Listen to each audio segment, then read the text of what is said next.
पर last time असां sense organs के बारे में पढ़ियासीं।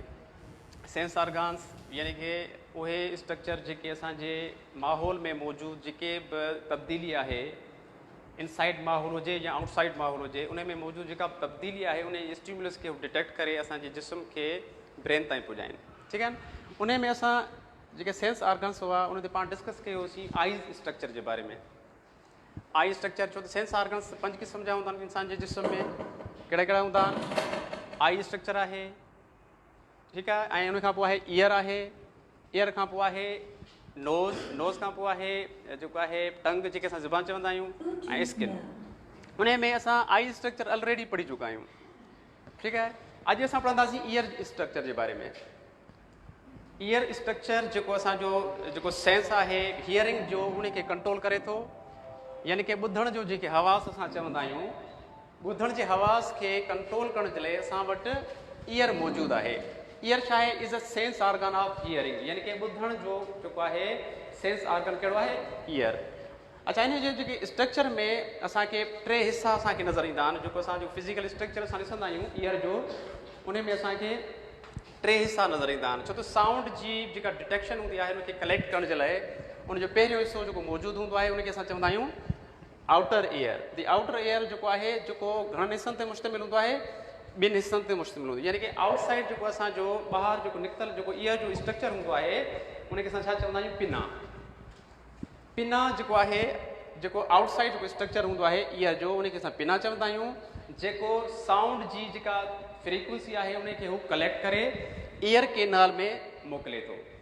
ईयर केनाल उनजो ॿियो हिसो हूंदो आहे, जेका नाली हूंदी आहे जेको साउंड खे खणी असांजे इनसाइड जेको आहे ईयर में वेंदी आहे। उन खां पोइ उनजो जेको ॿियो हिसो हूंदो आहे उनखे असां चवंदा आहियूं द मिडल ईयर, यानी कि ईयर जो विच वारो हिसो।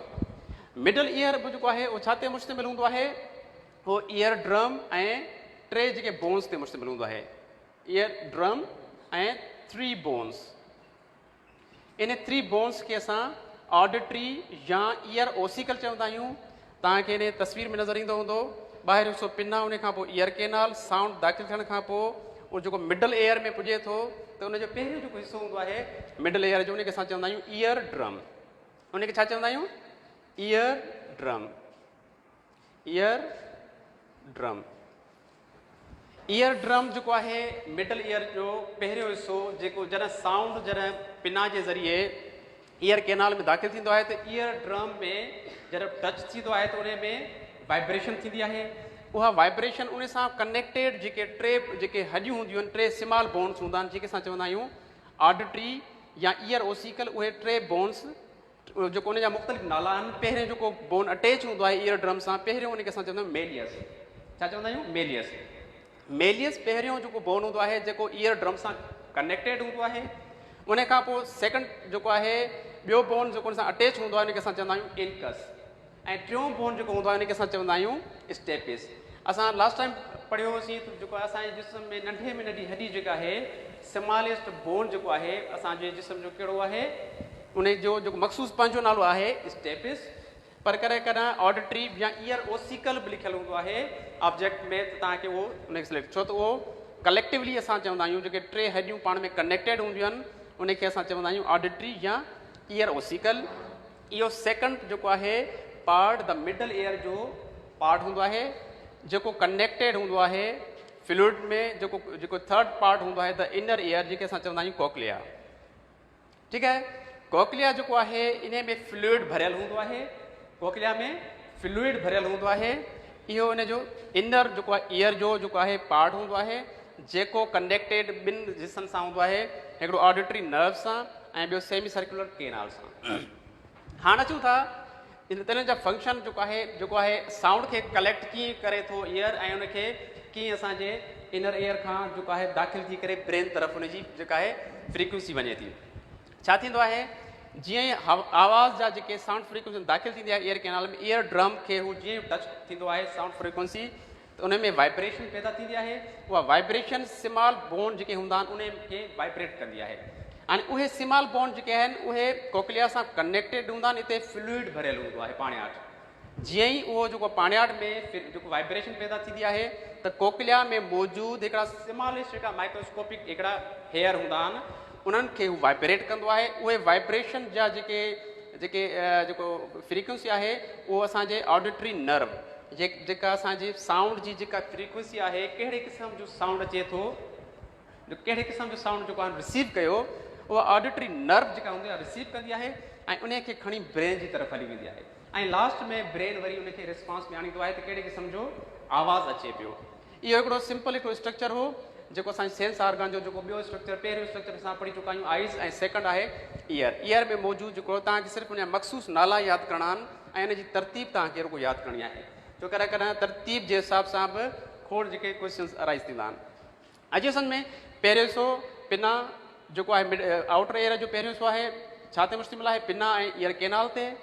सेकंड पार्ट आहे ईयर ड्रम ऐं ऑडिटरी ओसिकल जेके 3 हॾियूं हूंदियूं आहिनि उन्हनि जा नाला आहिनि। पहिरीं हॾी इहे बि क्वेश्चन अची सघे थो त ईयर ड्रम सां कहिड़ी जेका आहे हॾी या कहिड़ो बोन अटैच हूंदो आहे। पहिरियों जेको बोन हूंदो आहे अटैच हूंदो आहे कहिड़ो मेलियस ऐं सेकंड जेको हूंदो आहे इनकस ऐं टियों स्टेपिस। इहे 3 बोन तमामु जेके आहिनि स्मॉलेस्ट हूंदा आहिनि ऐं एतिरा स्मॉलेस्ट हूंदा आहिनि जेके उहे हिन सां फ्यूज़ थियल हूंदा आहिनि ऐं उहे फ्यूज़ थियल जेके आहिनि वरी उन में फ्लूइड हिकिड़ो मौजूदु हूंदो आहे असांजे थर्ड पार्ट इनर ईयर में कोकलिया में जेके उन में ॿुॾल हूंदा आहिनि उन में वाइब्रेशन खे उहो असां ताईं पुॼाईंदा आहिनि। इहा वाइब्रेशन जेका आहे ऑडिटरी नर्व रिसीव कंदी आहे ऐं ब्रेन जी तरफ़ खणी हली वेंदी आहे। Is it clear? इहो आहे ईयर स्ट्रक्चर। ठीकु आहे। ॿियो जेको असां जेको सेंस ऑर्गन आहे अच्छा उन खां पोइ आहे हूअं त तव्हांखे अच्छा इन जो हिकिड़ो स्ट्रक्चर असांखे रहिजी वियो सेमी सर्कुलर केनाल। हाणे सेमी सर्कुलर केनाल बि हिकिड़ी स्मॉलेस्ट हिकिड़ी नाली हूंदी आहे 3 हिसा हूंदा आहिनि जेके नाली जेके हिक ॿिए सां अटैच हूंदी आहे सेमी सर्कुलर केनाल। इन में बि फ्लूइड भरियल हूंदो आहे।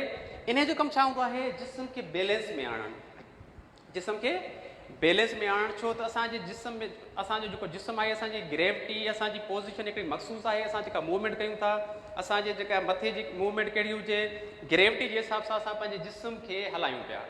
हाणे उहो जेको सेंस आहे असांजी बॉडी जी जेका पोज़ीशन आहे सेमी सर्कुलर केनाल जेको आहे उन मां सिग्नल वेंदा आहिनि ब्रेन जी तरफ़ ऐं ब्रेन वरी उनखे उन हिसाब सां पंहिंजे जिस्म जी पोज़ीशन जे हिसाब सां असांजे उतां खां असांखे रिस्पॉन्स ॾींदो आहे त कहिड़ी पोज़ीशन में तव्हांखे हलणु घुरिजे। असां एक्सरसाइज़ कयूं या झुकंदा आहियूं त उन में ओॾी महिल उन मां सिग्नल वेंदा आहिनि जेके ब्रेन जी तरफ़ ऐं ब्रेन वरी उन पोज़ीशन खे डिटेक्ट करे असांजी सही पोज़ीशन जो तयन कंदो आहे त बाबा कहिड़े हिसाब सां असांजो जिस्म रहणु घुरिजे। अॼु सम्झ में यानी कि क्वेश्चन इहो बची सघे थो त बाबा बैलेंस असांजे जिस्म जो जेको आहे असांजे जिस्म में मौजूदु ईयर जो कहिड़ो हिसो आहे जेको जिस्म खे बैलेंस आणण में हेल्प करे थो सेमी सर्कुलर केनाल। इन में बि फ्लूइड भरियल हूंदो आहे। इहो क्लियर थी वियो। इहो एयर जो जेको आहे स्ट्रक्चर हो। उन खां पोइ सेंस ऑर्गन जो 3 पार्ट आहे नोज़। यानी कि नोज़ जेको आहे कहिड़े सेंस खे कंट्रोल कंदो आहे असांजे एयर में असांजी हवा में मौजूदु केमिकल्स जेके हूंदा आहिनि खुशबू फ्रेग्रेंस बेड फ्रेग्रेंस आहे ठीकु आहे स्मेल जेका हूंदी आहे उन जे जेको आहे छा चवंदा आहियूं असां जे सेंस खे नेज़ल कैविटी जे थ्रू नेज़ल कैविटी यानी कि नक जे थ्रू अंदरि जेका एयर दाख़िल थींदी आहे त उन में मौजूदु जेको एयर में मौजूदु केमिकल हूंदो आहे उन खे डिटेक्ट करण जे लाइ असां वटि उन वटि बि रिसेप्टर हूंदा आहिनि। उन जो हिकिड़ो पंहिंजो मख़सूस हिकिड़ो फंक्शन हूंदो आहे ऐं स्ट्रक्चर हूंदो आहे। सभ खां पहिरीं नेज़ल कैविटी छा आहे सोराख़ जंहिंमें असां साह खणूं था नक जा जेके सोराख़ हूंदा आहिनि उनखे असां नेज़ल कैविटी चवंदा आहियूं। उन में मौजूदु अंदरि उन जे जेको आहे रूफ ते जेका कैविटी आहे उन जे रूफ ते छा हूंदो आहे उते रिसेप्टर्स मौजूदु हूंदा आहिनि। उन रूफ वारे हिसे खे असां चवंदा आहियूं ऑलफैक्टरी एपिथीलियम। ऑलफैक्टरी एपिथीलियम यानी जितां असां साह खणूं था नक मां साह खयोसीं त उन जे जेका मथियों जेको स्ट्रक्चर हूंदो आहे उनखे असां चवंदा आहियूं ऑलफैक्टरी एपिथीलियम। ऐं ऑलफैक्टरी एपिथीलियम में छा हूंदा आहिनि रिसेप्टर्स मौजूदु हूंदा आहिनि। ऐं तव्हांखे ख़बर आहे रिसेप्टर जो कमु छा हूंदो आहे रिसीव करणु। त ऑलफैक्टरी रिसेप्टर्स जेके हूंदा आहिनि उहे एपिथेलियम उन्हनि जेके बि असांजी हवा में मौजूदु जेके केमिकल्स हूंदा आहिनि खुशबू हुजे या के बि केमिकल उनखे हू रिसीव करण जे लाइ जॾहिं रिसेप्टर रिसीव कंदा आहिनि त उहे ऑलफैक्टरी नर्व्स खे उतां उनखे सेंस ॾींदा आहिनि त कहिड़ो केमिकल असां वरितो आहे या डिटेक्ट कयो आहे। उनखे असां चवंदा आहियूं ऑलफैक्टरी नर्व। इहा ऑलफैक्टरी नर्व वरी थर्ड पार्ट सां अटैच हूंदी आहे उनखे असां चवंदा आहियूं ऑलफैक्टरी बल्ब। हाणे ऑलफैक्टरी बल्ब जो ज़िक्र आहे। ऑलफैक्टरी बल्ब छा आहे इहो 4 ब्रेन जो पार्ट हूंदो आहे। असांजे दिमाग़ जो हिकिड़ो हिसो हूंदो आहे ओस ताईं जेको असांजे ख़ुशबू जो जेको सेंस वञी पुॼंदो आहे उन ते जेको आहे असांजो जेको ब्रेन हूंदो आहे उहो रिस्पॉन्स ॾींदो आहे त ख़ुशबू कहिड़ी आहे या कहिड़ो केमिकल असांजे हवा में मौजूदु आहे। इहो नोज़ जो स्ट्रक्चर, इन जो हिकिड़ो बल्बियस स्ट्रक्चर हूंदो आहे जेके असां ऑल्फैक्टरी बल्ब चवंदा आहियूं। Is it clear? इहो नेज़ल कैविटी यानी कि असांजो टियों जेको सेंस आहे, पहिरियों सेंस आई, ॿियों सेंस असांजो ईयर ऐं टियों सेंस जेको आहे सेंसरी ऑर्गन नोज़। उन खां पोइ छा हूंदो आहे? उन खां पोइ हूंदो आहे फोर्थ जेको हूंदो आहे टंग यानी कि ज़ुबान। टंग जेका आहे इहो सेंस ऑर्गन्स कहिड़ो आहे जेको डिटेक्ट करे थो छा खे? टेस्ट खे यानी कि ज़ाइके खे। तव्हांखे ख़बर आहे त जेके बि असां खाधा खाईंदा आहियूं त उन्हनि में मौजूदु जेके मुख़्तलिफ़ क़िस्म जा जेके ज़ाइका जेके हूंदा आहिनि असांखे असांजी ज़ुबान में मौजूदु हिकिड़ा टेस्ट बड हूंदा आहिनि। टेस्ट बड छा हूंदा आहिनि? हिकिड़ा सेल्स हूंदा आहिनि। सेल्स जा हिकिड़ा ॻोढ़ा हूंदा आहिनि असांजे ज़ुबान में। ज़ुबान जो स्ट्रक्चर तव्हां ॾिठो हुजे त उनजो स्ट्रक्चर में जेको छा हूंदो आहे त उन जा रफ स्ट्रक्चर, उन सरफेस छा हूंदो आहे? रफ हूंदो आहे। जीअं असांजा जीअं टुवाल में असां ॾिसंदा आहियूं दाणेदार स्ट्रक्चर हूंदा आहिनि। तव्हां ज़बान खे तव्हां बुरुश हणी ॾिसंदव त उन में रफ स्ट्रक्चर तव्हांखे नज़र ईंदो, उभरियल जेके धागे ने मां सना सना माइक्रोस्कोपिक हूंदा आहिनि उहे उन स्ट्रक्चर खे असां चवंदा आहियूं पेपिली। हाणे इहे पेपिली जेके हूंदा आहिनि इहे जेको आहे लखनि जी तादाद में पेपिलीज़ जेके हूंदा आहिनि असांजी ज़ुबान जी सरफेस ते मौजूदु हूंदा आहिनि। उन्हनि जे विच में हिकिड़ा वरी बड हूंदा आहिनि, हिकिड़ा स्पेशल हिकिड़ा सेल हूंदा आहिनि जेके ज़ाइके खे डिटेक्ट कंदा आहिनि, उन जे मौजूदु केमिकल खे उहे रिसीव कंदा आहिनि। उन्हनि खे असां छा चवंदा आहियूं? Taste bud. Taste bud. Taste bud जेके हूंदा आहिनि उन पेपिलाई जेके बि आहिनि उन्हनि जे विच में मौजूदु जेको आहे टेस्ट बड हूंदो आहे। हीअ पेपिली आहे, ये रफ स्ट्रक्चर हूंदो आहे पेपिली। पेपिली रफ स्ट्रक्चर आहे, उन में छा मौजूदु हूंदो आहे? टेस्ट बड जेको फ्लूइड में ॿुॾल हूंदो आहे, पाणियाठ में ॿुॾल हूंदो आहे, उनखे असां चवंदा आहियूं टेस्ट बड। हाणे टेस्ट बड जेको आहे 4 क़िस्म जा असांजे ज़ुबान में मौजूदु जेके मुख़्तलिफ़ क़िस्म जा टेस्ट आहिनि उनखे डिटेक्ट करण में हेल्प कंदा आहिनि। ऐं 4 क़िस्म जा उहे कहिड़ा आहिनि टेस्ट? उन्हनि में आहे साल्ट नमकीन, उन में आहे स्वीट मिठो, उन में आहे सौर खटो, ऐं चौथो कहिड़ो आहे? बिटर। इहे 4 जेके ज़ाइका हूंदा आहिनि असांजी ज़ुबान असांखे महसूसु कराईंदी आहे ऐं इहे महसूसु कराइण वारा जेके असां वटि टेस्ट बड मौजूदु आहिनि उन्हनि टेस्ट बड्स जे एंड में हिकिड़ा नर्व हूंदा आहिनि, हिकिड़ा धागे में माइक्रोस्कोपिक हिकिड़ियूं नर्व्स हूंदियूं आहिनि जेके उन जे पाणियाठ में ॿुॾल हूंदियूं आहिनि उन जे फ्लूइड में। हाणे उहा जेका इंफॉर्मेशन आहे, फॉर एग्ज़ाम्पल असां खंडु खाधी आहे या नमकीन खे खाधो हाणे नमकियाती जेको असरु असांखे महसूसु कीअं थींदो? उन टेस्ट बड जे ज़रिए। ऐं उहो टेस्ट बड जेको आहे उन खे रिसीव जीअं कंदो त उन्हनि में मौजूदु जेके नर्व्स हूंदियूं आहिनि, जेके नसूं हूंदियूं आहिनि माइक्रोस्कोपिक, इहे सिधो ब्रेन जी तरफ़ पंहिंजी इंफॉर्मेशन मोकिलींदियूं त कहिड़ो ज़ाइको आहे। ऐं ज़ाइको जेको आहे असांखे ब्रेन डिटेक्ट करे ॿुधाईंदो आहे त बाबा ज़ाइको तव्हांजे वात में कहिड़ो आहे। करे टेस्ट बड कम बि न कंदा आहिनि जीअं ओल्ड एज में। ओल्ड एज में जेका आहे एजिंग प्रोसेस में बि इहे टेस्ट बड डीजनरेट थी वेंदा आहिनि, यानी कि ख़तम बि थी वेंदा आहिनि। छो त आमतौर ते असांजी ज़बान में 10,000 खां मथे टेस्ट बड मौजूदु हूंदा आहिनि। यंग जेको नंढो ॿारड़ो हूंदो आहे उन में टेस्ट बड केतिरा हूंदा आहिनि? 10,000 खां मथे हूंदा आहिनि। पर जीअं ओल्ड एज जीअं एजिंग में वेंदो आहे माण्हू, ओल्ड एज में जेको माण्हू हूंदो आहे उनखे ज़ाइको पंहिंजो महसूसु घटि थींदो आहे, त इन करे उनजी दिलचस्पी खाधनि मां ख़तमु थी वेंदी आहे। इन जो मक़सदु इहो हूंदो आहे त टेस्ट बड जेके ख़तमु थियनि पिया या डीजनरेट थियनि पिया। क्लियर थियो? ठीकु आहे। हाणे इहो जेको टियों जेको आहे चौथों नंबर जेको असां सेंस ऑर्गन में कहिड़ो पढ़ियोसीं? टंग यानी कि ज़बान। अच्छा, उन खां पोइ आख़िरी जेको आहे स्किन। इनखे ठाहिण जी ज़रूरत आहे या उनखे पिक कढोसि या उनखे जेको लिखण जी ज़रूरत हुजे उनखे असां ठाहे छॾियूं। क्लियर थी वियो? इहे तमामु हिकिड़ा सिंपल स्ट्रक्चर आहिनि। हाणे बुक में त तव्हां वटि सभु कुझु आहे, हिन में थोरो डिटेल में तव्हां पढ़ंदो।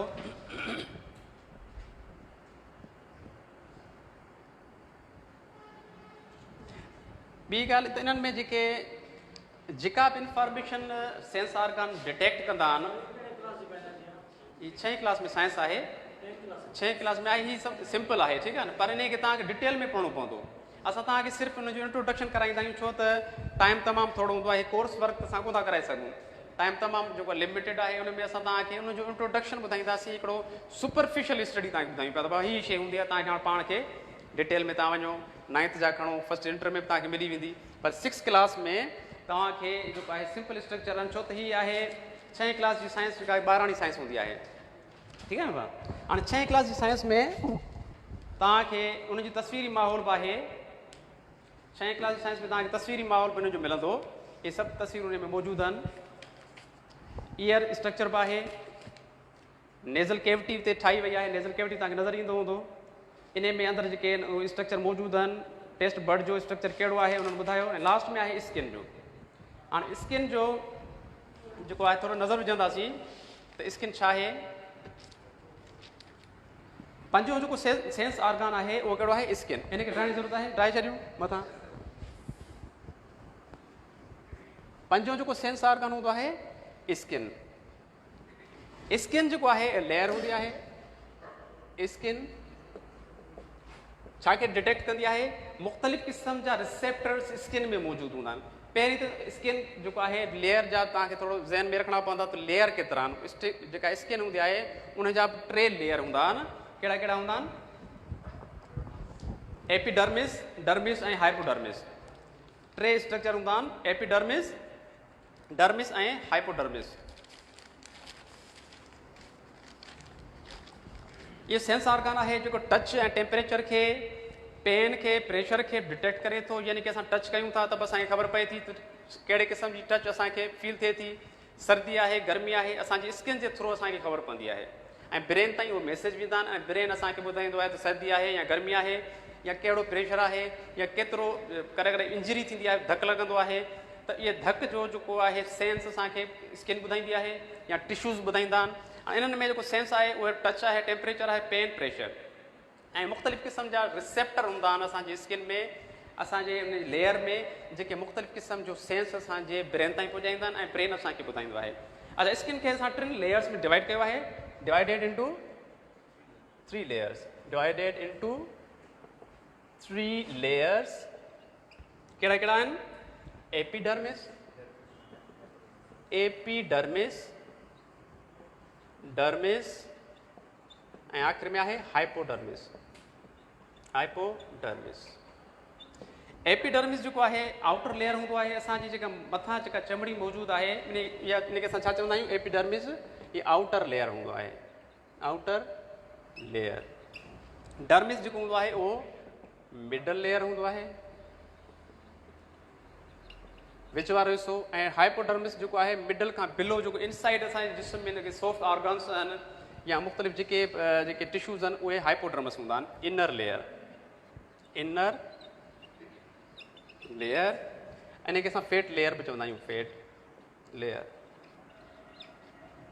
अचे सम्झ में ऐं मुख़्तलिफ़ क़िस्म जा रिसेप्टर्स इन्हनि एपिडर्मिस डर्मिस ऐं हाइपोडर्मिस वटि हूंदा आहिनि छो त जेको बि असांजो जेको टेम्परेचर आहे प्रेशर आहे पेन आहे कोल्ड सर्दी गर्मी उन जा अलॻि अलॻि क़िस्म जा जेके रिसेप्टर्स असांजी चमड़ी में असांजे टिश्यूज़ में मौजूदु हूंदा आहिनि जेका असांजे जिस्म जी जेका या आउटसाइड जेका इंफॉर्मेशन असांजे ब्रेन ताईं पहुचाईंदा आहिनि इज़ इट क्लियर उन में जेके कुझु रिसेप्टर आहिनि डर्मिस में थर्मो रिसेप्टर कुझु जेके रिसेप्टर हूंदा आहिनि कहिड़े क़िस्म जा हूंदा आहिनि थर्मो रिसेप्टर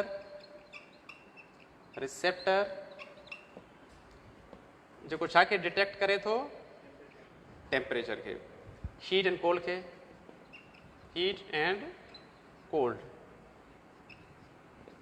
थर्मो रिसेप्टर इहो रिसेप्टर जो क़िस्म आहे इहे रिसेप्टर्स आहिनि जेके असांजे इन लेयर्स में मौजूदु आहिनि रिसेप्टर्स थर्मो रिसेप्टर आहे उन खां पोइ आहे थर्मो रिसेप्टर्स खां पोइ आहे नोसीसेप्टर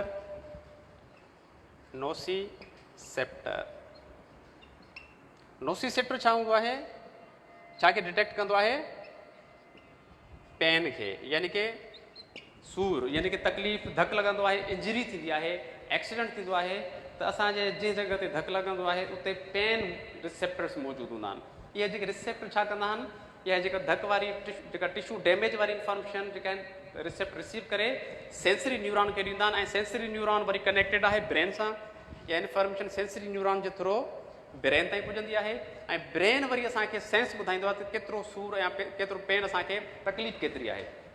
ठीकु आहे न। पोइ असां छा कंदा आहियूं त पेन किलर यूज़ कंदा आहियूं ऐं पेन किलर कमु कीअं कंदी आहे तव्हांखे ख़बर आहे। का बि असां पेन किलर यूज़ कंदा आहियूं, फॉर एक्ज़ाम्पल हिकिड़ी डाइक्लोराइड सिंपल आहे या पेनाडॉल आहे, का बि हिकिड़ी पेन किलर यूज़ करण सां छा थींदो आहे, केमिकल असां जीअं असां जिस्म में दाख़िल कंदा आहियूं उन दवा जो त छा कंदो आहे, इहो रिसेप्टर्स जेके इंजरी जी जेका आहे सेंस खे धक खे रिसीव था कनि उन्हनि जे विच में हू ब्लॉकेज अची वेंदो आहे। अॼु सम्झ में, यानी कि जेके रिसेप्टर जेके उन तकलीफ़ खे पेन खे खणण वारा आहिनि उन्हनि जे विच में ब्लॉक अची वेंदो आहे त उहो केमिकल पार्ट टाइम उन्हनि खे जेको आहे इहा सेंस ॾियण खां लाचारी ॾेखारींदो आहे त बाबा हीअ जेको आहे का बि शइ कोन्हे फ़िलहालु, त उहो तकलीफ़ जेका आहे रिसेप्टर्स उहो रिसीव न करे सघंदा आहिनि ऐं सेंसरी न्यूरॉन जेको आहे नॉर्मल जेका आहे सिग्नल मोकिलींदो आहे ब्रेन ॾे त बाबा का शइ कोन्हे, उहो कुझु टाइम खां असांखे रिलीफ मिली वेंदो आहे। इहो हिकिड़ो तरीक़ेकार हूंदो आहे दवा जो। एंटीबायोटिक्स जो बि इहो ई तरीक़ेकार हूंदो आहे, जेको बि असां खाईंदा आहियूं त उन केमिकल्स जी जेका इंफॉर्मेशन ब्रेन ताईं पुॼंदी आहे। त उन में जेके पेन रिसेप्टर्स आहिनि उनखे असां छा चवंदा आहियूं, नोसिसेप्टर्स। नोसिसेप्टर्स खां पोइ आहे मीज़नियर कार्प्यूज़ल्स। मीज़नियर कार्प्यूज़ल्स इहे वरी राउंड हिकिड़ा स्ट्रक्चर हूंदा आहिनि, ॻोढ़े निमा स्ट्रक्चर हूंदा आहिनि मीज़नियर कार्प्यूज़ल्स। इन जो कमु छा हूंदो आहे, टच ऐं वाइब्रेशन। टच ऐं वाइब्रेशन। टच ऐं वाइब्रेशन जी जेको टच ऐं वाइब्रेशन जो जेको सेंस हूंदो आहे असांखे केरु डिटेक्ट कराईंदो आहे, मीज़नियर कार्प्यूज़ल्स। उन खां पोइ रिसेप्टर त केतिरा ई आहिनि, सवनि जी तादाद में आहिनि। कुझु जेके असां जेको डिस्कस कयूं पिया, ॿियो आहे पेसिनियन कार्प्यूज़ल्स। पेसिनियन कार्प्यूज़ल्स। पेसिनियन कार्प्यूज़ल जो कमु छा हूंदो आहे, प्रेशर, यानी कि इनसाइड जेके जिस्म में मौजूदु सॉफ्ट ऑर्गन्स बि मौजूदु आहिनि, नरम उज़वा बि मौजूदु आहिनि, असांजा जॉइंट्स बि मौजूदु आहिनि, इन जो जेको प्रेशर जेको हूंदो आहे उनखे डिटेक्ट करण जे लाइ पेसिनियन कार्प्यूज़ल्स हूंदा आहिनि। यानी कि प्रेशर जेको छा में मौजूदु हुजे, present in internal organs. Present in internal organs and joints. यानी कि जिस्म में अंदरि मौजूदु जेके नरम उज़वा आहिनि उन्हनि में जेको आहे प्रेशर खे मेंटेन करण जे लाइ ऐं असांजा जेके जोड़ हूंदा आहिनि हॾियनि जे विच में जेको जोड़ जॉइंट्स हूंदा आहिनि उन्हनि जे दरमियान असांखे पेसिनियन कार्प्यूज़ल्स क़िस्म जा असांखे रिसेप्टर्स मिलंदा आहिनि। क्लियर थियो। ही सिंपल जेको आहे सेंस ऑर्गन्स जो हिकिड़ो जेको असां पढ़ूं पिया। पहिरियों जेको असां पढ़ियो होसीं आइज़, उहो तमामु डिटेल में हो, उन खे तव्हां जेको आहे मां सम्झां थी स्टडी तव्हां कई बि हूंदी। बाक़ी जेके चार जेके रहियल हुआ सेंस ऑर्गन्स उन्हनि में पहिरियों जेको असां पढ़ियोसीं ईयर ऐं ॿिए नंबर ते नोज़ हो ऐं टे नंबर ते टंग जेके असां चवंदा आहियूं ज़ुबान ऐं चौथे नंबर ते स्किन। यानी कि 5 सेंस ऑर्गन्स असांजे जिस्म में 5 सेंस ऑर्गन्स मौजूदु आहिनि जेके सेंस जेको असांखे ॾियनि था मुख़्तलिफ़ क़िस्म जी जेका आहे तब्दीली जेका माहौल में थिए थी या माहौल मां इनसाइड अचे या इनसाइड मां जेका तब्दीली असांजे जिस्म में पैदा थी थिए उन खे जेको आहे इहे 5 क़िस्म जा उज़वा असां वटि मौजूदु आहिनि। अखि आहे, कनु आहे, नक आहे, ज़ुबान आहे ऐं प्लस में स्किन असांजी मौजूदु आहे जंहिंमें मुख़्तलिफ़ क़िस्म जा रिसेप्टर्स मौजूदु आहिनि। इहे रिसेप्टर्स ई जेको आहिनि पंहिंजी इंफॉर्मेशन असांजे ब्रेन ताईं पुॼाइण में हेल्प कनि था। क्लियर थियो। ठीकु आहे। इन में जेके तव्हांखे का शइ पुछणी हुजे, इहे 5 सेंस ऑर्गन्स असांजा कंप्लीट थिया। अच्छा, लास्ट टाइम जेको हिकिड़ी शइ जेका आइज़ स्ट्रक्चर में रहिजी वई हुई, कॉनकेव लेंस ऐं कॉन्वेक्स लेंस जे बारे में हिकिड़ी पॉइंट रहिजी वई, मां तव्हांखे नॉलेज ॾेई छॾियां उन जे बारे में। कॉनकेव लेंस जेको हूंदो आहे आई स्ट्रक्चर असां पढ़ियोसीं लास्ट टाइम, ठीकु आहे न। आई स्ट्रक्चर में हिकिड़ो कॉनकेव ऐं ॿियो आहे कॉन्वेक्स। इहो बि कॾहिं कॾहिं सवाल ईंदो आहे, कॉनकेव छा खे चवंदा आहियूं, जेको इनसाइड मुड़ियल हुजे, इहा आहे कॉनकेव। कॉनकेव आई स्ट्रक्चर हूंदो आहे, हीअ हिन जा लेंस हूंदा आहिनि हिते, ठीकु आहे। तव्हां पढ़ियो हूंदो, हिन जो कॉर्निया हूंदो आहे। कॾहिं कॾहिं नज़र जी ख़राबी थींदी आहे, जेका लास्ट टाइम असां डिस्कस कयोसीं, नज़र जी ख़राबी में असां लेंस यूज़ कंदा आहियूं। या स्पेक्टिकल्स जेके चश्मा यूज़ कंदा आहियूं उन में लेंस जो उनजो जेको स्ट्रक्चर हूंदो आहे इहो कॉनकेव हूंदो आहे या कॉन्वेक्स हूंदो आहे। कॉनकेव अंदर तरफ़ मुड़ियल हुजे ऐं कॉनकेव्स ॿाहिरि तरफ़ जेको आहे। कॉनकेव छा में असां यूज़ कंदा आहियूं? कॉनकेव असां परे जी नज़र में यानी कि शॉर्ट साइटेडनेस में। सवाल तव्हां जेको लास्ट टाइम अदे कयो त बाबा शॉर्ट साइटेडनेस जो मक़सदु ईअं हुजणु घुरिजे त बाबा जेका वेझे जी नज़र ख़राबु आहे। इन शॉर्ट साइटेडनेस माना वेझी सही नज़र रखंदड़। शॉर्ट साइटेडनेस माना वेझी सही नज़र रखंदड़ ऐं लॉन्ग साइटेडनेस या फार साइटेडनेस यानी कि परे जी सही नज़र रखंदड़। इहो थोरो ज़हन में रखी छॾिजो। जेको शॉर्ट साइटेडनेस आहे यानी कि वेझी सही नज़र रखंदड़ यानी कि परे जी नज़र ख़राबु आहे। उन में कहिड़ो लेंस असां यूज़ कंदा आहियूं? कॉनकेव। छो त उनजो जेको आहे जेका लाइट जेका आहे उहा असां वेझी करे ॾींदा आहियूं लेंस खे उनजे रेटिना जी तरफ़। आई स्ट्रक्चर में रेटिना लेंस हूंदो आहे। लेंस खां पोइ रेटिना ते असांखे फोकस माना रेटिना ते करिणो आहे। ठीकु आहे। त लेंस खे असां वेझो करे ॾींदा आहियूं परे जी नज़र वारे खे कॉनकेव लेंस। इहा पॉइंट तव्हांखे ज़हन में क्लियर करे छॾिजो। ऐं जेको आहे वेझी नज़र रखंदड़ खे असां कॉन्वेक्स लेंस ॾींदा आहियूं। कॉनवेक्स कॉनकेव ऐं कॉन्वेक्स कीअं हूंदी आहे? उहा आउटसाइड ते हूंदी आहे। आउटसाइड ते लेंस जेको मुड़ियल हुजे आउटसाइड ते जितां खां रोशनी अचे थी एंट्री थिए थी उन हिसाब सां असां लेंस खे रखंदा आहियूं। कॉन्वेक्स ऐं कॉनकेव जो कॉन्सेप्ट क्लियर करे छॾियो।